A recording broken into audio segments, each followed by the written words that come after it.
ప్రియులరా, ప్రభుదినములో ఉదయకాలంలో అందరికీ వందనాలు. మనం ధ్యానిస్తున్న వచ్చిన భాగం యెషయా గ్రంథం 11వ అధ్యాయంలో మొదటి 5 వచనాలు మన ధ్యానం నిమిత్తమై మనం చదువుకుందాం. మొదటి 5 వచనాలు. యెషయి మొద్దు నుండి చిగురు పుట్టును, వాని వేరుల నుండి అంకురం ఎదిగి ఫలించును. యెహోవా ఆత్మ జ్ఞాన వివేకములకు ఆధారమగు ఆత్మ, ఆలోచన బలములకు ఆధారమగు ఆత్మ. తెలివియు యెహోవా ఎడల భయభక్తులను పుట్టించు ఆత్మ అతని మీద నిలుచును. యెహోవా భయము అతనికి ఇంపైన సువాసనగా ఉండును. కంటి చూపును బట్టి అతడు తీర్పు తీర్చడు, తాను వినుదానిని బట్టి విమర్శ చేయడు. నీతిని బట్టి బీదలకు తీర్పు తీర్చును. భూనివాసులలో దీనులైన వారికి యథార్థముగా విమర్శ చేయును. తన వాగ్దండము చేత లోకమును కొట్టును, తన పెదవుల ఊపిరి చేత దుష్టులను చంపును. అతని నడుమునకు నీతియు అతని తుంట్లకు సత్యమును నడికట్టుగా ఉండును. ప్రభు తన దివ్యమైన వాక్కులను రాత్రి ఈ ఉదయకాలంలో మన ఆత్మల నిమిత్తమై బహుగా దీవించినట్టుగా చిన్న మాట ప్రార్థన. దయల తండ్రి, చదవబడిన వేదభాగం దీవించండి. మా ప్రభుదినంలో ఇచ్చిన మరొక సమయాన్ని బట్టి పూజిస్తూ కనిపిస్తున్నాం. దేవా, నుతిస్తున్నాం మా తండ్రి. దేశంలో కరోనా బాధ వల్ల చాలామంది బాధపడుతున్నారు. తప్పించండి, కాపాడమని, మేలు చేయని దీవుని దయచేయమని, దినదాసు బలపరిచి సంధించమని, వాక్యం దయచేయమని, అనేక విడుచుండగా దీవనకరంగా ఉంచాలని, కాపాడమని, వారి కుటుంబాలను, మా సంఘాన్ని, మా కుటుంబాలను దర్శించమని యేసు ప్రభు దివ్యమైన నామమున అడిగి వేడుకుంటున్నాము తండ్రి, ఆమేన్. పిల్లరా, మనం చదువుకున్న దివ్య వాక్య భాగం పోయిన గత వారంలో 11వ అధ్యాయంలో మొదటి 2 తొలి మళ్ళీ వచనాలు మనం కొంతవరకు ధ్యానించుకున్నాం. సంపూర్ణంగా కాదు కానీ కొంతవరకు తలంపులు మనం తెలుసుకున్నాం. యెషయి మొద్దు నుండి చిగురు పుట్టును. ఆ మొద్దు ఇశ్రాయేలు జాతి అని, ఇశ్రాయేలు చెట్టు, ఆ మహావృక్షము నరకవేయమన్నట్టుగా దాని కొమ్మలు రెమ్మలు, చెట్టు నరకబడును, ఉన్నతమైన పడిపోవును అని, భీకరముగా కొమ్మలను తెగొట్టగా అని మన పై వచ్చిన భాగంలో మనం విన్నాం. ఆ తర్వాత యెషయి మొద్దు నుండి చిగురు పుట్టును. ఆ యెషయి మొద్దు భూమిలో ఉండిపోయింది. యెషయి అనే పేరు దావీదు కుటుంబానికి అలంకారముగా, దావీదు యొక్క తండ్రి పేరు యెషయి. ఇశ్రాయేలు జాతికి, యూదా జాతికి అలంకారముగా యెషయి పేరు వాడారు ఇక్కడ. యెషయి మొద్దు నుండి, ఆ మొద్దు ఇశ్రాయేలు యొక్క శేషం భూమిలో ఉండిపోయింది. తగిన కాలం ముందు ప్రభువు జ్ఞాపకం చేసుకొని అందులో నుండి చిగురు పుట్టించాడని, ఆ చిగురు దావీదు నుండి వచ్చిన ప్రభు అయిన యేసుక్రీస్తు వారు. వాని వేరుల నుండి అంకురం ఎదిగి ఫలించును అనే మాట చాలా ఫోర్స్గా ఎదిగి ఫలించేదిగా ఉంది. వేరుల నుండి అంకురం ఎదిగి ఫలించును. వేరు నుండి నేను దావీదుకు వేరును, చిగురును, సంతానమును వేకొచ్చుకొనున్నానని ప్రభు ప్రకటన గ్రంథము 22వ అధ్యాయం 16వ వచనంలో మాట్లాడుతున్నారు. తర్వాత యెహోవా ఆత్మ జ్ఞాన వివేకములకు ఆధారమగు ఆత్మ అన్నాడు. యెహోవా ఆత్మ జ్ఞాన వివేకములకు ఆధారమగు ఆత్మ అని 3 పేర్స్ ఇక్కడ కనబడుతున్నాయి. గతంలో ధ్యానించాం. జ్ఞానము, వివేకము ఒక పేర్, తర్వాత ఆలోచన బలము మరొక సెకండ్ పేర్, థర్డ్ పేర్ తెలివి సింగులర్గా ఉంది, భయభక్తి అనేది థర్డ్ పేర్. అందువలన ఆలోచన బలములకు ఆధారమగు ఆత్మ. ఆ యొక్క జ్ఞాన వివేకము వచ్చేసి పరిపాలన దక్షతకు సూచనగా ఉంది. రాజ్య పరిపాలన చేయాలంటే రాజులు, వారికి కావాల్సింది జ్ఞాన వివేకం కావాలి, ఆలోచన కావాలి, వివేకం కావాలి. అందువలన అది మనం ధ్యానించాం. ఆలోచన బలములకు ఆధారమగు ఆత్మ అంటే ఆలోచన బలము అనేది కౌన్సిల్ అండ్ మైట్, యుద్ధానికి కావలసిన ఆలోచన బలము, దానికి సూచనగా మనం పోయినసారి విన్నాం. అందుచేత ఈ యొక్క జ్ఞాన వివేకములకు ఆధారముగు ఆత్మ ఆత్మ, ఆ ఆలోచన బలములకు ఆధారముకు ఆత్మ, వీటన్నిటికీ ఆధారమే ఆత్మ. ఆధారం అన్నిటికీ ఆధారమే ఆత్మ అని మనం నేర్చుకుంటున్నాం ఈ భాగంలో. తెలివి అన్నాడు, అది సింగులర్గా సపరేట్గా ఉంది. తెలివి అక్కడ ఆ జ్ఞానము, వివేకము, ఆలోచన, తర్వాత తెలివి, తర్వాత ఇలాంటి మాటలు మనం గమనించినప్పుడు ఇవి ఒక విశ్వాసికి అవసరం. స్థానిక సంఘములలో ఒక నాయకునికి అవసరం, పరిపాలించే వారికి, సంఘ పరిపాలన చేయవారికి అవసరం. పరిశుద్ధాత్ముడే సంఘ పరిపాలన, మరి ఆయన క్రింద ఉన్న మరి ప్రభు పిల్లలు సంఘాన్ని చూసేవారికి అవసరం. అందుచేత ఇక్కడ యెహోవా భయము అతనికి ఇంపైన సువాసనగా ఉండును అన్నాడు. తదుపరి అది ధ్యానించాం, పోయినసారి మనం ధ్యానించాం. అయితే ఇక్కడ మరొక మాట, యెహోవా భయము అతనికి ఇంపైన సువాసనగా ఉండును. యెహోవా ఎందలి భయం, ఆయన ఎందలి వణుకు, ఆయన ఎందలి వినయ విధేయతలు, భయభక్తులు అనేది మరి ఇంపైన సువాసనకరముగా ఉంటుంది. దేవుని యందలి భయము, భక్తి, శ్రద్ధ మరి అనేది చాలా మంచి మాటగా ఉంది. యెహోవా భయం అతనికి ఇంపైన సువాసనగా ఉండును అని మంచి మాటగా రాయబడింది. అంతేకాకుండా కంటి చూపును బట్టి అతడు తీర్పు తీర్చడు. కంటి చూపును బట్టి ఆయన తీర్పు తీర్చేవాడు కాడు. కంటి చూపును బట్టి, చూసేదాన్ని బట్టి తీర్పు తీర్చేవాడు కాడు. చూసేదాన్ని బట్టి మన ప్రభు తీర్పు తీర్చే తీర్పరి, అలాంటి తీర్పరి కాదు. 1:17 కూడా కీడు చేయుట మానుడి, మేలు చేయ నేర్చుకునుడి, న్యాయము జాగ్రత్తగా విచారించుడి, హింసించబడు వారిని విడిపించుడి, తండ్రి లేని వానికి న్యాయం తీర్చుడి, విధవరాలు పక్షముగా వాదించుడి. కాబట్టి న్యాయము జాగ్రత్తగా విచారించుడి అన్నాడు. తర్వాత కీడు చేయుట మానుడి, మేలు చేయి నేర్చుకున్నాడు అన్నాడు. తండ్రి లేని వారికి న్యాయము తీర్చుడి, విధవరాలు పక్షముగా వాదించుడి.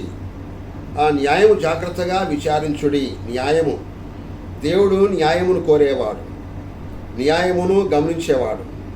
దేవుని దృష్టిలో న్యాయము చాలా బలీయమైనది. నీతి న్యాయమును జరిగించేవాడు. నీతి న్యాయము దేవుని యొద్ద ఉంది. అందువల్ల ఇక్కడ నీతి న్యాయాన్ని జరిగించేవాడు. 5వ అధ్యాయం 7లో కూడా మరి ఇలాంటి మాటే మనం చూస్తున్నాం. 5వ అధ్యాయం 7వ వచనంలో కూడా 5:7లో కూడా సైన్యము ఇశ్రాయేలు వంశము సైన్యము అధిపతి యెహోవా ద్రాక్ష తోట, యూదా మనుషులు ఆయనకి ఇష్టమైన వనం. ఆయన న్యాయము కావాలని చూడగా బలాత్కారము కనబడెను, నీతి కావాలని చూడగా రోదనము వినబడెను. కాబట్టి ప్రభు కోరేది ఏంటంటే న్యాయము, నీతి న్యాయములు ఆయన సింహాసనం ఎదుట ఉన్నాయి. నీతి న్యాయం కోరేవాడు. ఈనాడు ప్రజల్లో నీతి లేదు, న్యాయం లేదు. నీతి న్యాయ నియమములు కోల్పోయారు.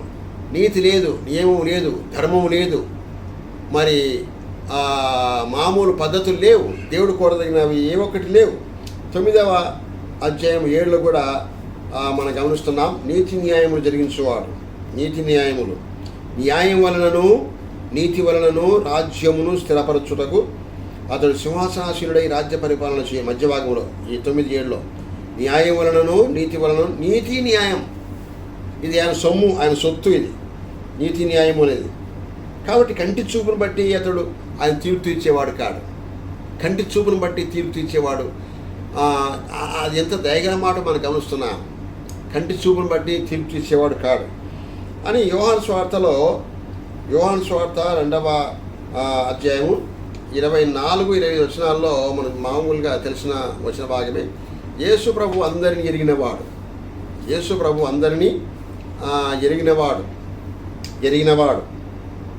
అయితే యేసు అందరినీ ఎరిగినవాడు కనుక ఆయన తన్ను వారి వశము చేసుకునలేదు. ఆయన మనుషుని ఆంతర్యం ఎరిగినవాడు. ఆయన సమస్తం ఎరిగినవాడు, అంతరంగం ఎరిగినవాడు, హృదయాంతరాలలో తొలి చూసేవాడు ప్రభు. ఆయన మనుషుని ఆంతర్యం ఎరిగినవాడు కనుక ఎవడున్నో మనుషుని గూర్చి ఆయనకు సాక్ష్యమియ్య అక్కర్లేదని మాట్లాడుతున్నాడు. 7:24లో కూడా ఏ మనుష్యుని గురించి ఆయన దగ్గర సాక్ష్యం ఈయన అక్కర్లేదు. ఆయనకు సమస్తము తెలుసు. అందుకే సంఘంతో మాట్లాడుతూ ప్రకటనలో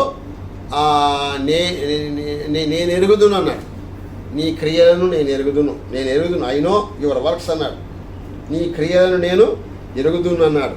7వ అధ్యాయం అదే సువార్తలోని యోహాను సువార్తలో 7వ అధ్యాయం 24వ వచనం. వెలుచూపును బట్టి తీర్పు తీర్చక న్యాయమైన తీర్పు తీర్చుడు అని. నేను వెలుచూపును బట్టి తీర్పు తీర్చక న్యాయమైన తీర్పు తీర్చాలని ప్రభు కోరుతున్నాడు. దేవుడు న్యాయాన్ని కోరేవాడు, అన్యాయాన్ని కోరేవాడు కాదు. నీతిని, ధర్మాన్ని, నియమాన్ని వెంటాడేవాడు. ఆయన పెట్టమైన పేర్లలో ఒక పేరు నీతి చూరు. ఆ పరిశుద్ధుడు నీతి గలవాడు, నీతిగల న్యాయపతి వాకిట నిలిచి ఉన్నాడు. ఆ నీతి సమాధానం, నీతి న్యాయములు ఆయన సింహాసనంలోని వ్రాయబడి ఉంది ఇక్కడ. అందువల్ల ఇక్కడ మనం గమనిస్తున్నాం.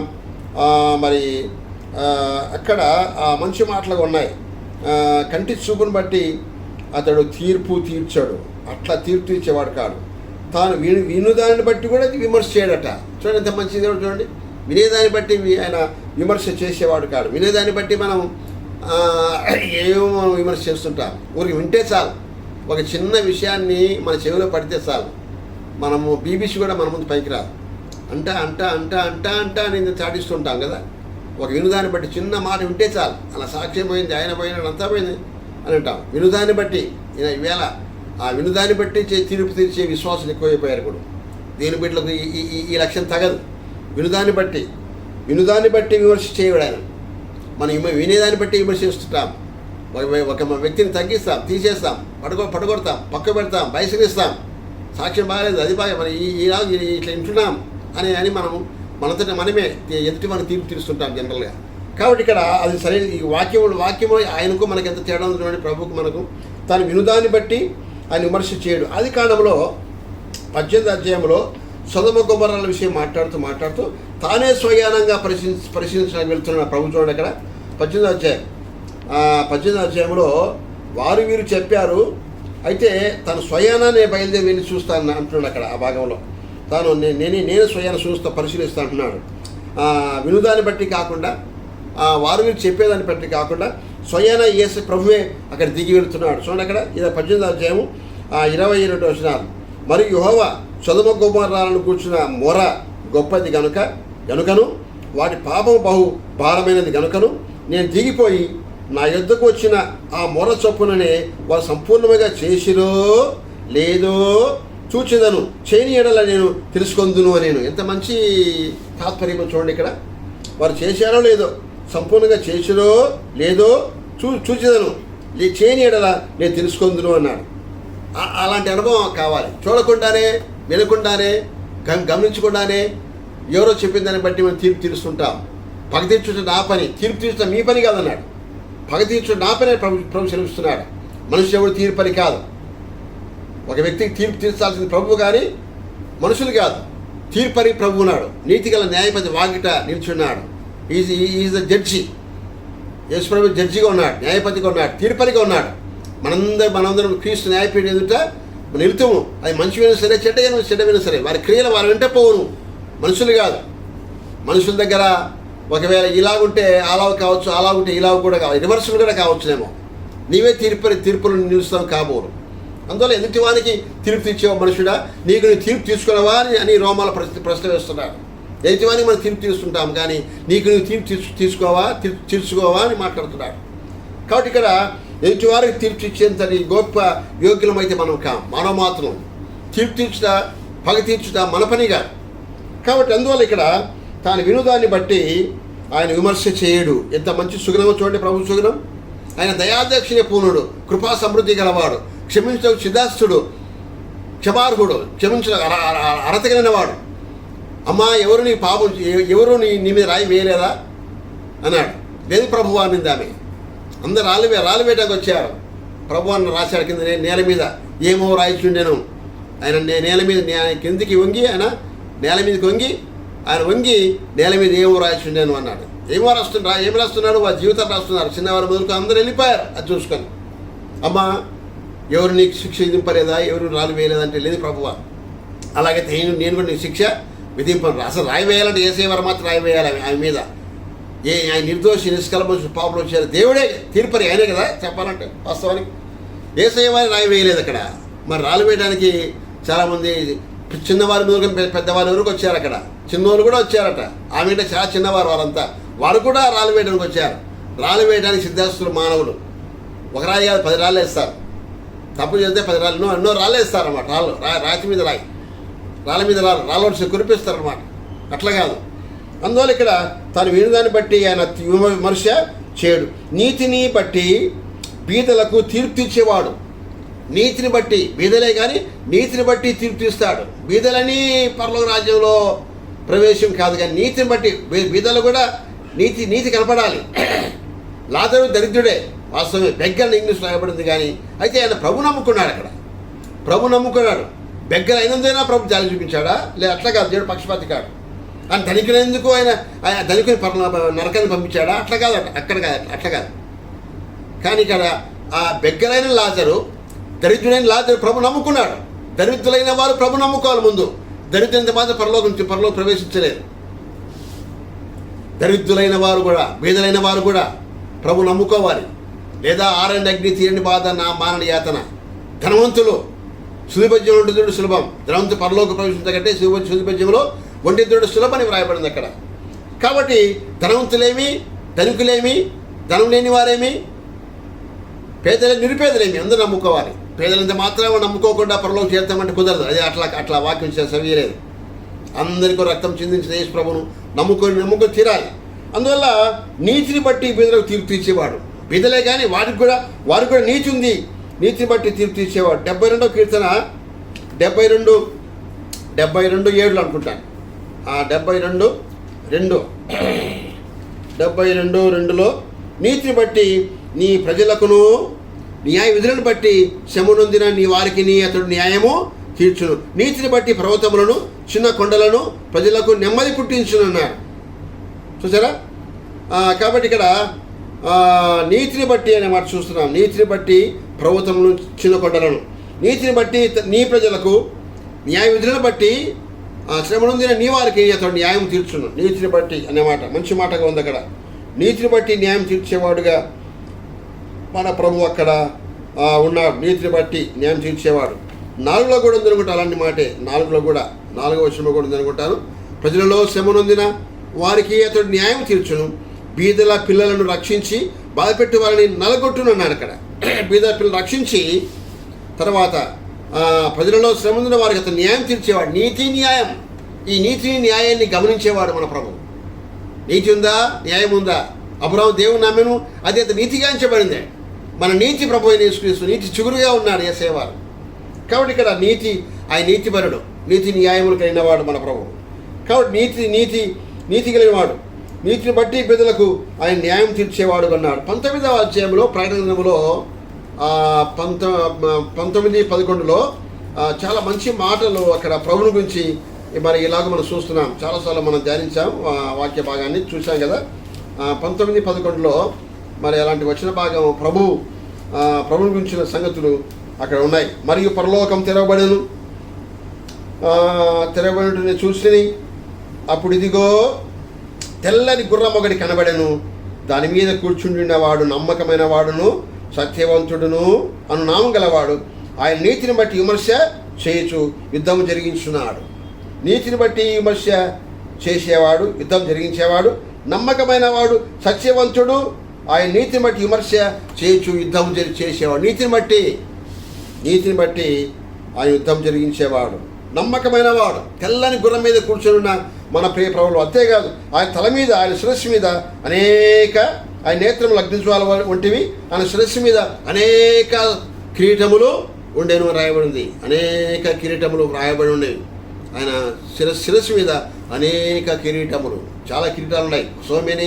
So many crowns are they అని సెడ్. యేసుక్రీస్తు తల మీద అనేక అన్కౌంటబుల్ క్రౌన్స్, అనేక కిరీటములు. ఇండియన్ చెప్పలే, అనేక కిరీటములు ఆ యేసయ్య వారి తల మీద ఉన్నట్టుగా మనం గమనిస్తున్నాం.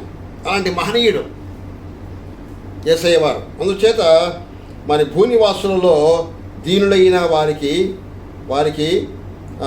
నీతిని బట్టి ఆయన తీర్పు, నీతిని బట్టి బీదలకు తీర్పు తీర్చునన్నాడు. 1:17 కూడా అలాంటి మాట కనబడుతుంది కదా. 1:17 కూడా మరి అలాంటి మాట కనబడుతుంది. 1:17 ప్రకటన మరి యెషయా గ్రంథంలో 1వ అధ్యాయము 17వ వచనంలో కూడా మరి అలాంటి మాట మనము చూస్తున్నాం. 1:17లో కూడా కీడు చేయటం మానుడి, మేలు నేర్చుకునుడి, న్యాయం జాగ్రత్తగా విచారించుడి, హింసించబడు వారిని విడిపించుడి, తండ్రి లేని వారికి న్యాయం తీర్చుడి, ఇతరుల పక్షముగా వాదించుడి అనే మాట మనం గమనిస్తున్నాం. నీతిని బట్టి బీదలకు ఆయన తీర్చును అన్నాడు. తర్వాత యోబు గ్రంథంలో 5:16లో కూడా యోబు 5:16లో కూడా మరి అలాంటి మాట మనం చూస్తున్నాం. 5:16 కావున బీదలకు నిరీక్షణ కలుగును, అక్రమము నోరు మూసుకొను. అందువల్ల ఇక్కడ బీదలకు నిరీక్షణ కలుగును అంటే నమ్ముకున్న బీదలైన వారి సంగతి మాట్లాడుతున్నారు ఇక్కడ. కాబట్టి ఇక్కడ మరి బీదలైన భూనివాసులు దీనులైన వారికి ఆయన యథార్థముగా విమర్శ చేయును.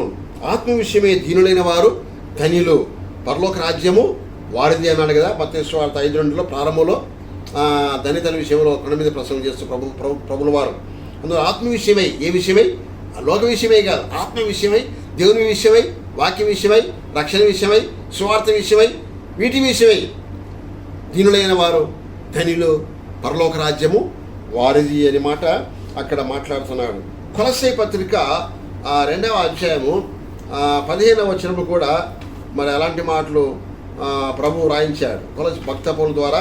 కొలస్సై పత్రిక 2వ అధ్యాయము 15వ వచనములో అలాంటి మాట మనం చూస్తున్నాం. చూడండి 2:15 కూడా 2:15 మరియు అపరాధముల వలనను శరీరం సున్నతి తగినట వలన మీరు మృతులై ఉండగా దేవుడు రాత్రిపూర్వకమైన ఆజ్ఞల వలన మన మీద రుణముగాను మన విరోధముగా ఉండిన పత్రమును మేకులతో శిలువ కొట్టి దాని మీద శివరాత్రి తుడిచివేసి మనకు అడ్డం లేకుండా దానిని ఎత్తివేసి మన అపరాధములన్నింటినీ క్షమించి ఆయనతో కూడా మిమ్మను జీవింపజేశాను. ఆయన ప్రధానులను అధికారులను నిరాయుధులుగా చేసి శిలువ చేతి జయోత్సవంతో వారిని పట్టి తెచ్చి బాహటముగా వేడుకకు వారిని కనుపరచండి అని రాయబడింది అక్కడ. అందువల్ల అపరాధం చేత శరీరం సున్నతి పొందక ఉంట వలనను మీరు మృతులై ఉండగా దేవుడు రాత్రిపూర్వకమైన ఆజ్ఞల వలన మన మీద రుణముగా మన విరోధముగా ఉన్న పత్రాన్ని, ఆ పాప పత్రాన్ని, తీరు పత్రాన్ని మేకులతో ఆయన శిలువ కొట్టి దాని మీద చివరాత్రి తుడిచివేశాడు. ఆ బాండు పత్రం కొట్టివేశాడు, విడిపించాడు, రక్షించాడు, పరలోకానికి ప్రవేశవాసులుగా చేశాడు. ఆర్యగ్ని తీరని బాధ మానయాతన తప్పించాడు. ఆయన మరణాన్ని అనుభవించాడు, పాతాళ మట్టుకు వెళ్ళాడు. ఆయన 3 రాత్రి పగలు పాతాళంలోనూ సమాధిలో నివాసం చేశాడు. 3వ నాడు చాలు సమాధి జయించి లేచాడు. జయశాలిగా లేచిన దేవుని మనం కలిగి ఉన్నాం. అందుచేత మరి ఉదయకాలంలో ప్రభు దినములో మనం ధ్యానిస్తున్నట్టుగా మరి భూనివాసులలో దీనులైన వారికి యథార్థముగా ఆయన విమర్శ చేయను. దీనులైన వారు ఈ దీను మొరపెట్టగా యెహోవా ఆలకించును. దీనులు భూలోకం స్వతంత్రించుకొందురు, దీనులైన వారు పరలోక వారసులు అవుతారని ఈ మాట పదే బైబిల్ మనం గమనిస్తున్నాం. పదే ఈ దీనుడు మొరపెట్టగా యెహోవా ఆలకించును. దీన శరీరమును దాల్చి వేసేవారి లోకానికి వచ్చారు. నీవు నాకు ఒక శరీరమును అమర్చితీవి అన్నాడు. అదే దీన శరీరం. దీనుడయ్యాడు కల్వరిలో, హీనుడయ్యాడు, దుఃఖాక్రాంతుడయ్యాడు, మన కొరకై, మనందరి కొరకై ఆయన రిక్తుడయ్యాడు, దాసుడయ్యాడు, దరిద్రుడయ్యాడు, అవహేళన చేయబడ్డాడు, వాడా వీడించబడ్డాడు. మన కొరకై అలాగూ మనందరి కొరకై ఆలోచన చేయబడ్డాడు. చావును సమాధిని మృత్యును అరముంచి తిరిగి లేచాడు, మృత్యుని జయించాడు, పాతాలను జయించాడు, మరణాన్ని మట్టు పెట్టాడు, మరణాన్ని ఓడించాడు, దేశాలు లేచిన దేవుడు. పదే మాట చెప్తున్నా, ఎందుకంటే ప్రభు నమ్ముకుంటే రక్షణ కలుగుతుంది, పరలోక భాగ్యం కలుగుతుంది. ఆరణ్యగ్ని తీరని బాధ, మాని యాతన, ప్రచన జ్వాలలు, నరకము, పాతాళము, తీర్పుకు ముందు పాతాళము, తీర్పు తర్వాత ప్రళయాగ్ని, అదే నరకం వేచి ఉంది. ఆ 2 తప్పించుకోవాలంటే యేసు ప్రభుని సొంత రక్షణ అంగీకరించాలి, లేదా నిత్య నరకమే.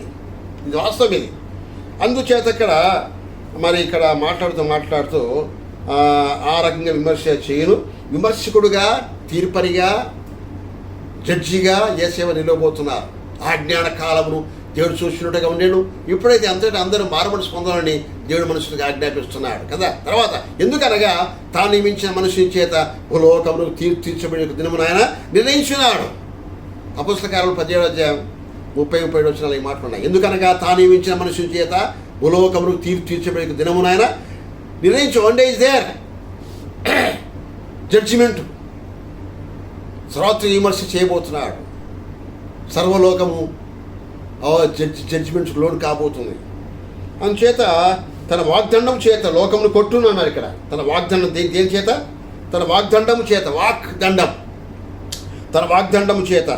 10వ అధ్యాయము 5వ వచనం, 10:5. 10వ అధ్యాయము 5వ వచనంలో కూడా ఇలాంటి మాటే మనం గమనిస్తున్నాం. 10వ అధ్యాయం వారు నా కోపములకు సాధనమైన దండం, వారు నా కోపములకు సాధనమైన దండం. నీ దుడ్డు కర్రయ్యి నీ దండము నన్ను ఆదరించు అన్నాడు దావీదు మహారాజు కదా. భక్తుడు దావీదు 2వ కీర్తనలో, నీ దుడ్డు కర్రయ్యి నీ దండము నన్ను ఆదరించు అన్నాడు. ఆ దండాన్ని పట్టుకున్నది కదా. నేను నశించని చెప్పి రావు సమ్మకానికి వెళ్ళిన ఎస్తేరు మహారాణి రావు సెలవు లేకుండా, ఆనతి లేకుండా, పర్మిషన్ తీసుకోకుండా ముందుగా వెళ్తే మరణశిక్ష ఉంటుంది. కానీ నేను నశించిన నా ప్రజల కొరకై అని ముందు ఆ రాజు దండాన్ని ముట్టుకున్నట్టుగా మనం గమనిస్తున్నాం ఎస్తేరు గ్రంథంలో. కానీ ఇక్కడ దండం, ఏ దండం ఇది? నా కోపములకు సాధనమైన దండము అని మాట్లాడుతున్నాడు. నీ మీద తన దండం ఎత్తినను వారికి భయపడకమన్నాడు కింద. ఇక్కడ ఇంకో చోట. కాబట్టి ఇక్కడ దండం, వాగ్దండం, వాక్కు, ఆయన నోటి దండం విడలబోదు, వాగ్దండం. అక్కడే 24వ వచనంలో కూడా, 24లో అది గమనించాం కదా, చూసాం కదా, వాగ్దండం. కాబట్టి ఇక్కడ తన వాగ్దండం చేత లోకమును ఆయన కొట్టును అని రాయబడి ఉంది. వాగ్దండం చేత. కీర్తనలు 2:9లో కూడా మరి అలాంటి మాట ఉందనుకుంటాను. రెండవ కీర్తన 9వ వచనంలో, కీర్తన 2వ కీర్తన 9వ వచనము, ఇనుపదండముతో నీ వాడిని నలగొట్టుదువు, కుండను పగలగొట్టినట్టు వాడిని ముక్క చెక్కలుగా పగలగొట్టేదావు అన్నాడు. ఇనుపదండముతో నీ వారిని నలుగొట్టేదావు అన్నాడు. నేను ఇనుపదండముతో ప్రకటన గ్రంథము 2వ అధ్యాయము 27వ వచనములో, 2:27లో కూడా ఇలాంటి మాట కనబడుతుంది. 2వ అధ్యాయము 27వ వచనం, 2:27లో కూడా మరి నేను నా తండ్రి వల్ల అధికారం పొందినట్టు జయించుచు అంతవరకు నా క్రియలు జాగ్రత్తగా చేయడానికి జనుల మీద అధికారం ఇచ్చేదను. అతడు ఇనుపదండముతో వారిని ఏలును, వారు కుమ్మరవాని పాత్రలు పగులుగొట్టబడుతున్నారు. ఇనుపదండంతో వారిని ఏలుదును, ఇనుపదండంతో వారిని ఏలుదును అనే మాట రాయబడింది కదా. అక్కడే 19:11లో కూడా 11-16 చదివితే ఇందాక మనం చదువుకున్నాం కదా. అక్కడ కూడా ఇలాంటి మాట కనబడతాయి. 19 ఇందాక చదువుకున్న భాగమే 19వ అధ్యాయంలో మరి అలాంటి మాటలు కనబడతాయి. ఆయన నేత్రములు అగ్నిజ్వాల వంటివి, ఆయన శిరస్సు మీద అనేక కిరీటములు ఉండెను అంటూ అక్కడ మరొక మాట మంచిగా వ్రాయబడి ఉంది. అదేంటంటే రక్తములో ముంచబడిన వస్త్రం ఆయన ధరించుకొని ఉండెను, మరియు దేవుని వాక్యమును నామము అని పెట్టబడి ఉండెను. పరలోకమందున సేనుడు శుభ్రమైన తెల్ల నారబట్టలు ధరించుకొని తెల్లని గుర్రములెక్కి ఆయన వెంబడించుండిరి. జనములను కొట్టుటకై ఆయన నోట నుండి వాడిగల ఖడ్గము ఒకటి బయలువెడలుచున్నది. ఆయన ఇనుపదండంతో వారిని ఏలును అనే మాట ఉంది అక్కడ. ఇనుపదండముతో వారిని ఏలును, ఆయన నోట నుండి వాడిగల ఖడ్గం ఒకటి బయలువెడుచున్నది అనే మాట చూస్తున్నాం. కింద 20లో కూడా, కడమవారు గుర్రం మీద కూర్చున్న వారి నోట నుండి వచ్చిన ఖడ్గం చేత వదింపడి వారి మాంసం పక్షులన్నీ కడపారా తినను. వారి నోట నుండి వచ్చిన ఖడ్గం చేత, నోట నుండి ఖడ్గం. ప్రారంభం మొదటి అధ్యాయంలో కూడా ఆయన నోట నుండి వాడగల ఖడ్గం ఒకటి వెడలుచుండి అనే మాట ఉంది కదా ప్రకటనలో, ప్రకటన 1:10 అనుకుంటారు. ఆయన నోట నుండి వాడిగల ఖడ్గం ఒకటి వెడలుచుండేను. ఇక్కడే ఉన్నాడు, ఆయన నోట నుండి వాడిగల ఖడ్గము బయలువెళ్ళుచుండెను. ఆయన ఇనుపదండముతో, చేతిలో దండము, నోటి నుంచి ఖడ్గం. చూడండి ఎంత భీకరముగా, భయంకరముగా, భయానకముగా యేసుప్రభు వారి దినంలో ఉన్నారో గమనించండి ఒకసారి. కాబట్టి ఇక్కడ తన వాగ్దండము చేత లోకమును కొట్టును అనే మాట మరి వ్రాయబడి ఉంది. తన పెదవుల ఊపిరి చేత దుష్టులను చంపును అనే మాట ఉంది కదా. తన పెదవుల ఊపిరి చేత దుష్టులను చంపును. 32వ అధ్యాయం 28వ వచనం ఇదే భాగంలోనే, 32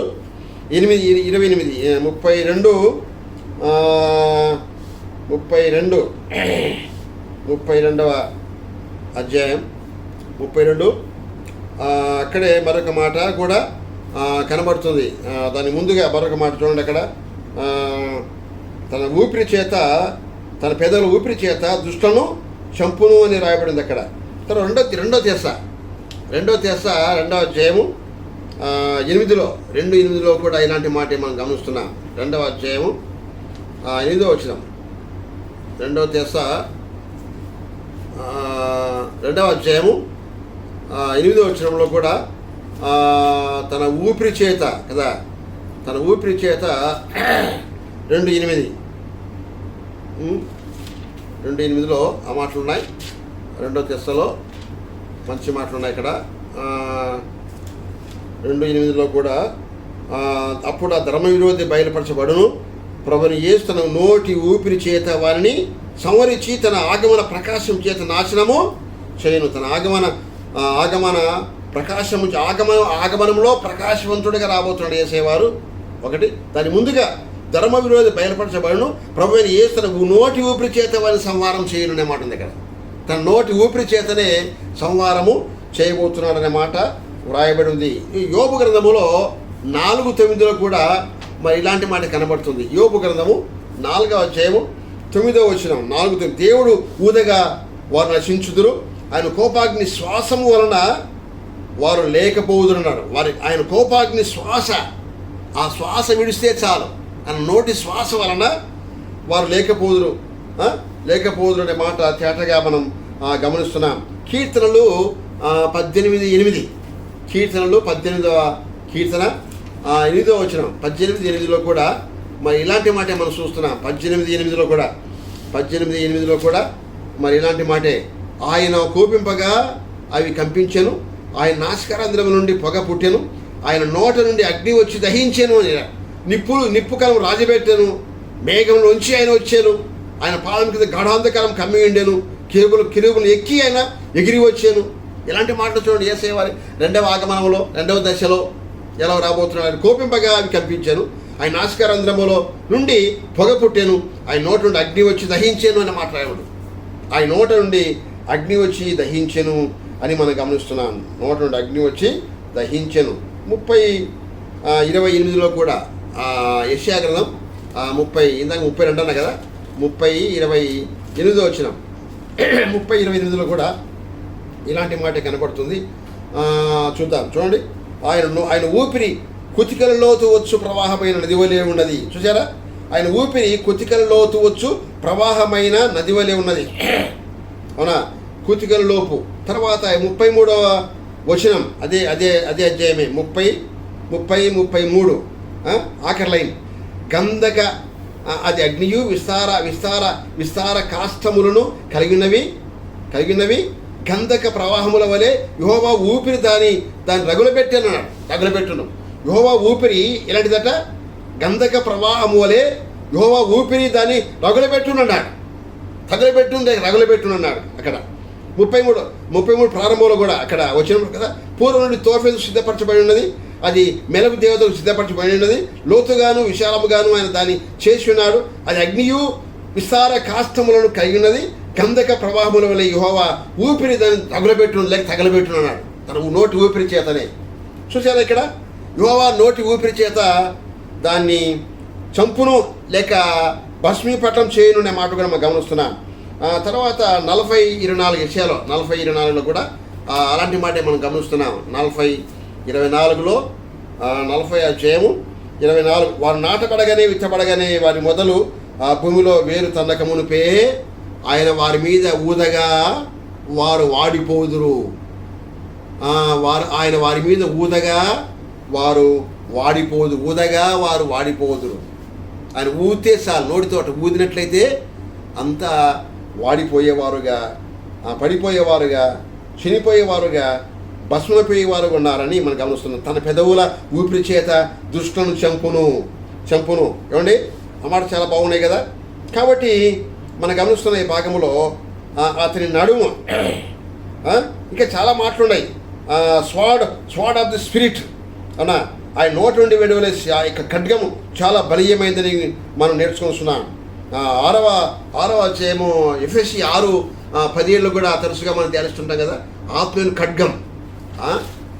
ఖడ్గం కదా అక్కడ. 6వ అధ్యాయము 17 వచనం, 17, మరియు రక్షణ శిరస్త్రాలను దేవుని వాక్యమును ఆత్మ ఖడ్గమును మనం కూడా ఆత్మ ఖడ్గం ధరించుకోవాలన్నాడు.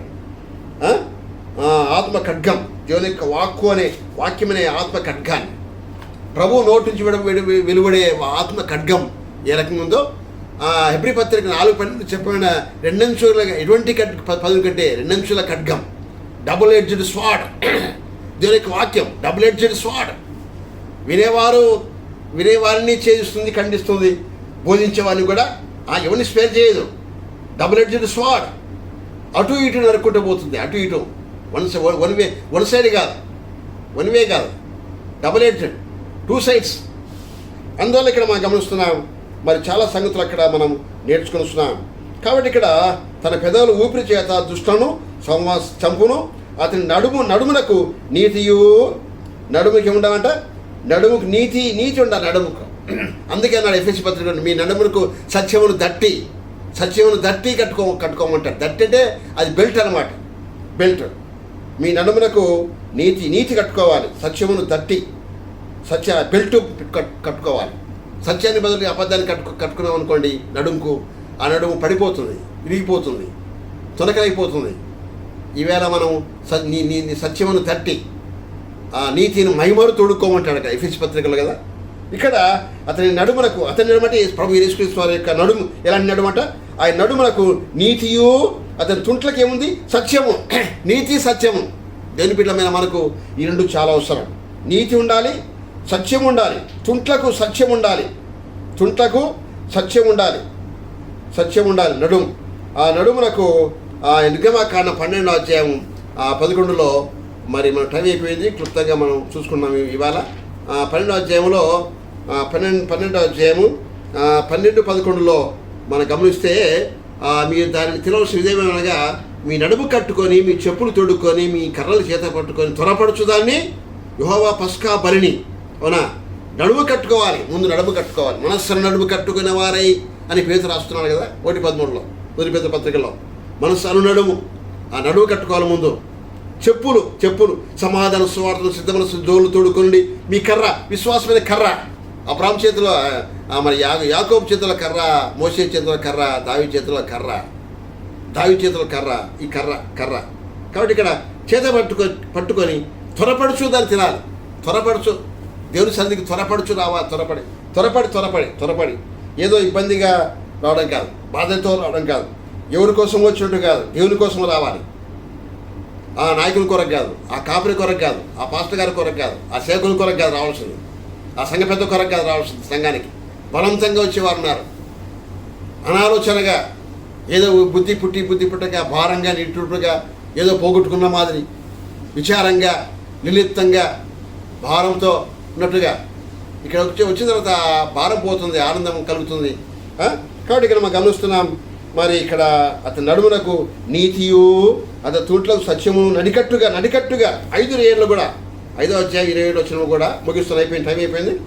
5:27లో కూడా యెషయా గ్రంథం 5:27 కూడా, వారిలో అలసిన వాడైనను తొట్టిల్లు వాడైనను లేడు, వారిలో ఎవడు నిద్రపోడు కునుకడు, వారి నడికట్టు విడిపోదు, వారి పాదరక్షలు తెగిపోన్నాడు, వారి బాణములు వాడిగలేవన్నాడు. వారి నడికట్టు బెల్ట్, ఆ నడికట్టు ఎప్పటికీ విడిపోదనే మాట మనం గమనిస్తున్నాం. నడికట్టు విడిపోదు, వారి పాదరక్షలు తెగిపోవన్నాడు. చూసారా, పాదరక్షలు వేసుకోమని చెప్పాడు అక్కడ కదా. కాబట్టి వారు అలసిన వాడు తొట్టిల్లు వాడైనను లేడు అనే మాట మనం గమనిస్తున్నాం. నడికట్టు విడిపోదు అనే మాట కూడా మనం గమనిస్తున్నాం. 22వ అధ్యాయము 22-21లో కూడా 22-21లో కూడా మరి ఇలాంటి మాట మనం గమనిస్తున్నాం. 22-21 ముగింపు అయిపోయింది. 22వ అధ్యాయం 21వ వచనంలో కూడా మరి అతనికి నీ చొక్కాయిని తొడిగించి నీ నడికట్టు చేత అతనిని బలపరిచి నీ అధికారమును అతనికి ఇచ్చేదను. అతడు యెరూషలేము నివాసులకును యూదా వంశస్థులకు తండ్రి ఎగును అని వ్రాయబడింది. నీ నడికట్టు చేత అతన్ని బలపరిచి, నీ నడికట్టు అనే మాట నడుము లేక నడికట్టు, నీ నడుమునకు నీతియు, అతని తుంట్లకు సత్యమును, నడికట్టుగా ఉండును. అదొక బెల్ట్ అన్నమాట. నడికట్టుగా అది ఉన్నప్పుడు ఆ పకడబందీగా చాలా హుందాగా ఉంటారు ఆ బెల్ట్. కాబట్టి ఆ యొక్క బెల్ట్ను ధరించి ప్రభు కొరకు మనం ముందుకు సాగవలసిన వారం ఉన్నాం. దయగల దేవుడి మాటలు మరొకరికి బాగా దీవించుగా. దయగల తండ్రి, విన్న వాక్యం మా కొరకు దీవింపచేయమని, మా ప్రియులు అనేక వించుండగా దీవింపచేయాలని దర్శించమని మీరు అక్కడ కొరకు పని కొరకు ఆయత్తపరచమని యేసు ప్రభువు జీవమైన నామమున అడిగి వేడుకుంటున్నాం తండ్రి. ఆమేన్.